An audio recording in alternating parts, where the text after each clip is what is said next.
As a lot of you guys know, I was in the Army. I did 4 tours to Iraq. Thank you, appreciate it.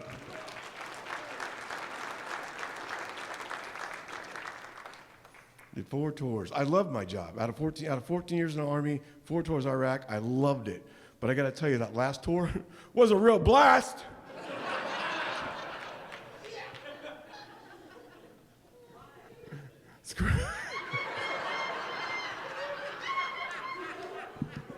Some people feel bad, some people are just fucking slow. I don't, it's just...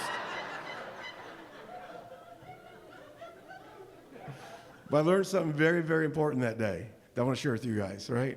Because first of all, I found out like it took 4 tours and 1 ID just to figure out my lucky number was 3.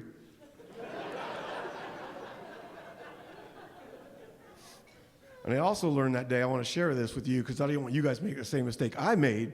You see, the last thing I remember is just having a cup of coffee before we rolled out the gate. And I mumbled a prayer off to God. What I learned is when you're praying, talking to God, do not mumble. He doesn't have time to decipher what you're saying. Because I remember having a cup of coffee and just praying for a blowjob in a Hummer.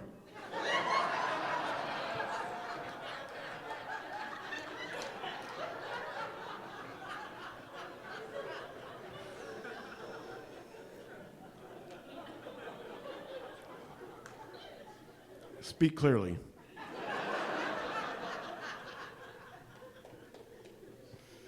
Most of you are coming along now. All right, we're good. You stepped it over to the dark side. Some of you still having a little trouble. That's okay. Because don't worry, because some of you are laughing, but you still feel bad, and you're like, oh my God, I'm going to hell for this. But no, you get a hell pass. You come out to the shows, you get hell passes.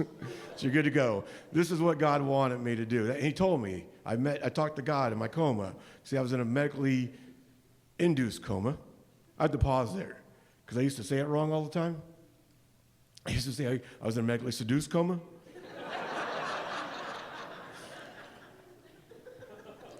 I didn't realize I was saying it wrong until one time we were on a panel at the hospital and they had like 8 burnt guys in a row. It looked like a 8-piece that took out fried chicken or something. We're just there. And we had to share our stories to the hospital staff. They wanted to ask us questions, a Q&A. We each did 5 minutes of what happened to us, and they'd ask us how we were treated in the hospital, kind of type thing. So it got to me, and I was like, oh, I was in a medically seduced coma for 2 weeks.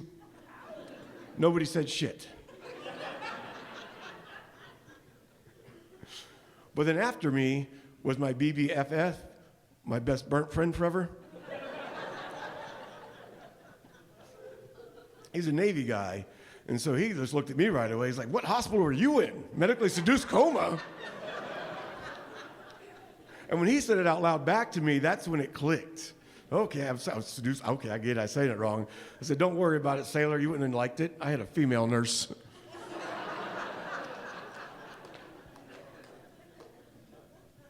But I was in this coma, and I talked to God. I know it was God because he said it was God. I mean, it could have been Jesus the janitor. I don't know. I was on a lot of drugs. Medication, not drugs. It's good stuff. But I remember saying, I'm God, I'm Bobby. I said, oh, if you're God, then I must be in heaven. He said, no, heaven's over there through those gates. I said, oh, I get it. I know where I'm going. That payday weekend at Fort Bragg, I get it. Going down there. He said, no, you're going back to Earth. I said, I'm going back to Earth? I get to be a ghost? Hell yeah, I knew ghosts were real. I always wanted to be a ghost. I'm gonna mess with my friends and families. Every time my son tries to touch himself, I'm gonna knock something off a dresser.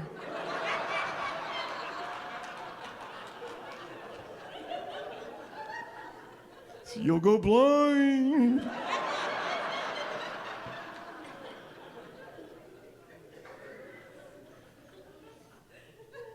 God said, no, you're fine. You're okay. You're going back to Earth. You just have a little bit of a burn. I said, first, second? No, more. Third degree? More. There's more than 3 degrees. You've been burnt all the way to the flesh. Your head's been burnt to the skull. Shit. What else is going to happen? He said, you're going to lose your left hand. I'm going to be all right.